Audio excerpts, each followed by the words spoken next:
Hola, ¿qué tal? Bienvenidos a esta clase de virología médica, en donde vamos a estar estudiando los picornavirus. Así es que bienvenidos a nuestra clase.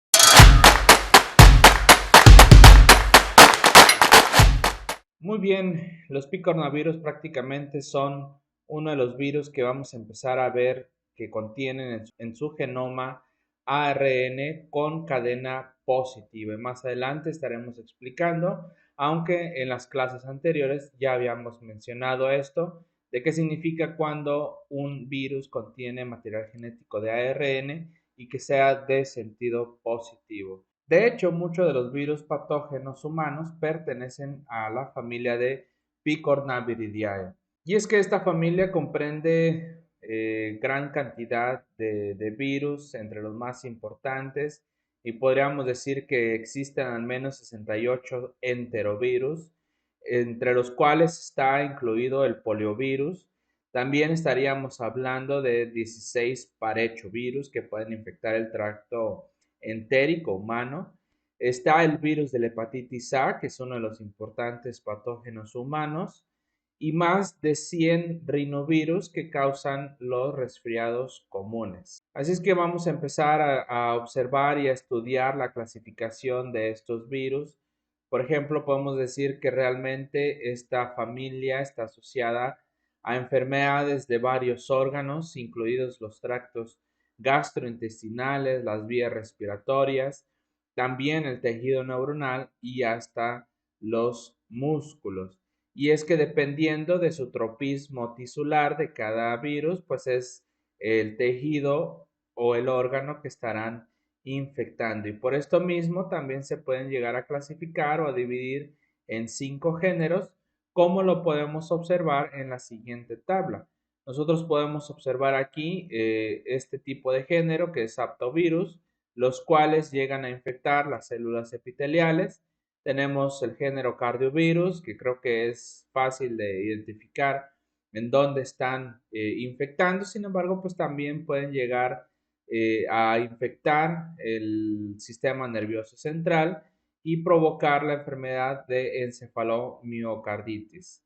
Tenemos los enterovirus, que ellos llegan a unirse específicamente o en su mayoría al tracto gastrointestinal, ya sea desde el estómago. Algunos casos pueden llegar a infectar en la parte conjuntiva y en las partes superiores y hasta bajas del tracto respiratorio. Tenemos a los hepatovirus, que aquí estaríamos hablando solamente de hepatitis A. De manera general, podemos observar la estructura genómica y del virión de los picornavirus, que se parecen la mayoría en cómo está estructurado las proteínas virales. Prácticamente tienen la misma conformación. Lo que podríamos decir que varía aquí un poquito, a veces en su estructura proteínica, sobre todo por el genoma, que es diferente en cada uno de los virus, y obviamente el tipo de tejidos que están infectando. Los viriones del picornavirus no están envueltos, miden alrededor de 30 nanómetros de diámetro, es decir, de los virus más pequeños que existen, y tienen simetría icosaédrica. La cápside se construye a partir de 60 copias de cada uno de los 4 polipéptidos o proteínas virales que estamos observando aquí en la imagen, la proteína 1, la 2 y la 3, y la 4 que está por la parte interior de la cápside. El genoma es una sola molécula lineal de ARN monocatenario de polaridad positiva, más o menos o aproximadamente de 7 a 8 kilobases de longitud. Está poliadenilada en el extremo 3 junto con una proteína unida covalente a su extremo 5. Tanto los extremos 5 como 3 del ARN contienen una secuencia que ayuda a regular, que no son traducidas, y este puede llegar a variar en longitud de aproximadamente de 500 hasta 1200 nucleótidos. Y contiene un sitio de entrada de ribosomas interno, y esto lo vamos a observar más adelante. Podemos observar cómo está más o menos clasificado los genes que contienen los picornavirus. Podríamos decir los genes que contienen o que forman parte de proteínas estructurales y todos los demás genes que contienen participan en la replicación. Entonces podríamos observar más o menos de manera general en esta gráfica cómo se comporta el virus al momento de infectar y hacia dónde se dirige, todo lo que conlleva dentro de las células. Obviamente se unen mediante algunos receptores de las células. Estos entran por medio de un poro o mediado por poros y estos pueden llegar mientras se van descubriendo, mientras se va deshaciendo la cápside, el ARN se va liberando y este puede llegar a utilizarse directamente como ARN mensajero, por eso recordando que todos aquellos virus que mencionen que son de polaridad positiva o que son de ARN en sentido positivo, es porque su mismo material genético ya puede ser utilizado como ARN mensajero. Sin embargo, también no significa que no se va a producir una segunda copia de sentido negativo, así es que en algún momento será bicatenario de ARN simplemente para poder producir muchas más copias de ARN mensajero en su replicación para las copias y los virus nuevos que se van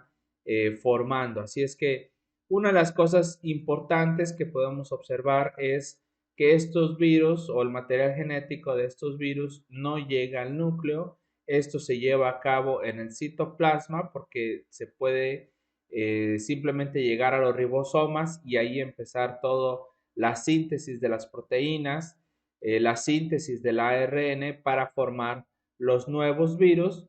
Entonces, estos pueden llegar a tener su maduración prácticamente en los endosomas que se han formado del retículo endoplásmico o de el aparato de Golgi. Y por último, algunos autores mencionan que los virus pueden llegar a salir por lisis dependiendo del tipo de virus o también o simplemente por exocitosis. Entonces, de nuevo podemos observar las proteínas, por ejemplo, en este caso del poliovirus, de cómo las primeras precursores del P1, que prácticamente vendrían siendo las proteínas virales que conforman la cápside, y todas las demás empiezan a formar una parte, la síntesis del ARN que va a formar como parte de los nuevos virus. Sin embargo, también tienen algunas proteínas que tienen actividad enzimática para poder liberar prácticamente de la cápside al ARN y que pueda empezarse a hacer la síntesis de ARN o simplemente también que el ARN puede empezar a producir proteínas.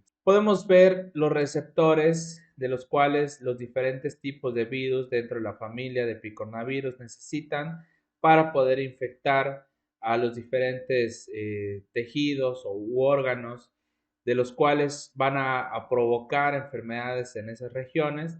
Entonces aquí tenemos una lista y vemos la variedad de que cada uno de los virus diferentes pues pueden llegar a requerir un receptor en específico.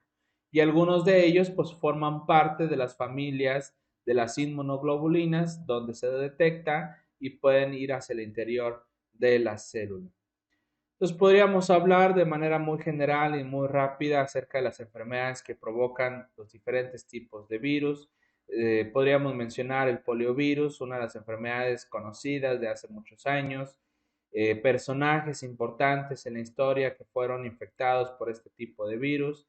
Entonces, obviamente van a provocar enfermedad en la parte de los músculos y de los nervios, en el sistema nervioso central. Sin embargo, una de las ventajas que tenemos acerca de esta enfermedad, pues es que ya hace bastantes años existe la vacuna contra la polio y que ha sido una de las formas en cómo se ha reducido grandemente los casos a nivel mundial. Sin embargo, hay lugares que ha sido muy difícil llegar o mandar estas vacunas, tanto por la cuestión del transporte, del almacenamiento y sobre todo pues en países en vía de desarrollo y que es muy difícil llegar a esas regiones. Y podemos observar aquí algunas de las tablas o una tabla de todas las enfermedades que pueden ocasionar los diferentes enterovirus que existen. Algunos de ellos pueden provocar síndromes neurológicos, como lo son los poliovirus, como son algunos ecovirus. Sin embargo, también tenemos síndromes cardíacos y musculares, como lo pueden provocar algunos Coxsackie. También tenemos enfermedades dentro de la piel y de las mucosas y algunos también de los Coxsackie diferentes, pero también de los enterovirus y ecovirus. Tenemos infecciones respiratorias, que son los resfriados comunes, algunos de los Coxsackies. Tenemos enfermedades oculares y también pueden haber algunas enfermedades neonatales en el feto. Y uno de los virus que quizá pues la gente quizá no los conoce tanto, pero que en la vida diaria están muy presentes, que a veces decimos que hemos contraído una gripe. Algunos mencionan bien el resfriado. Bueno, gripe y resfriado no son lo mismo, no la misma enfermedad y por lo tanto no es el mismo virus. El rinovirus es uno de los causantes de los resfriados, que los síntomas son más leves que una gripe. Existen alrededor de 100 serotipos dentro de los rinovirus, de los cuales son clasificados en A, B y hasta se ha mencionado ya un tipo C. Sin embargo, se llega a estimar que alrededor de del 50% de los resfriados son causados por los rinovirus. ¿Qué tipo de síntomas podemos encontrar? Pues podemos encontrar una descarga de mucosidad en la nariz. Esto es prácticamente lo que se le conoce como rinorrea. Podemos tener congestión nasal, estornudos. Puede existir el dolor de cabeza, el dolor de garganta y quizá un poquito de tos. Sin embargo, la mayoría de los pacientes pues no hay fiebre y si lo llegara a tener, pues es temperaturas un poquito elevadas, alrededor de 37.5 hasta 38 y no pasa de ahí. Sin embargo, pues es una de las enfermedades que en cuestión de días, de 5 a 7 días, estos llegan a desaparecer en su totalidad en los síntomas y en algunos casos pues puede llegar a haber hasta una sinusitis o una otitis media, sobre todo en cuestión de que puede suceder una infección secundaria por bacterias. El otro de los virus también conocidos que la mayoría del mundo han sido infectados es por el virus de la hepatitis A, en el cual obviamente va a ir hacia el hígado y provocar algunos problemillas, pero problemas o síntomas leves que no pasan a una gravedad. Y como podemos observar en esta gráfica de cómo se comporta la enfermedad en la parte clínica, cómo se presentan algunas enzimas, sobre todo del funcionamiento del hígado, que se encuentra elevado y que conforme va pasando las semanas, este va disminuyendo y se va encontrando a su funcionalidad normal del hígado y que obviamente los síntomas van desapareciendo. Podemos encontrar una elevación primero de las inmunoglobulinas M, que son prácticamente los primeros tipos de anticuerpos, de proteínas del sistema inmune que llegan a aumentar. Sin embargo, conforme va pasando el tiempo, pues estas van reduciéndose en su concentración. Sin embargo, un poquito tiempo después, unas 2 semanas, después de la infección, empieza poco a poco a aumentar las inmunoglobulinas G contra la hepatitis y estas se mantienen con concentraciones elevadas para evitar futuras infecciones y obviamente podemos decir que la infección por virus de la hepatitis A solo ocurre una vez en la vida. Así es que esto ha sido todo. Muchas gracias por su atención. Nos vemos en los próximos videos.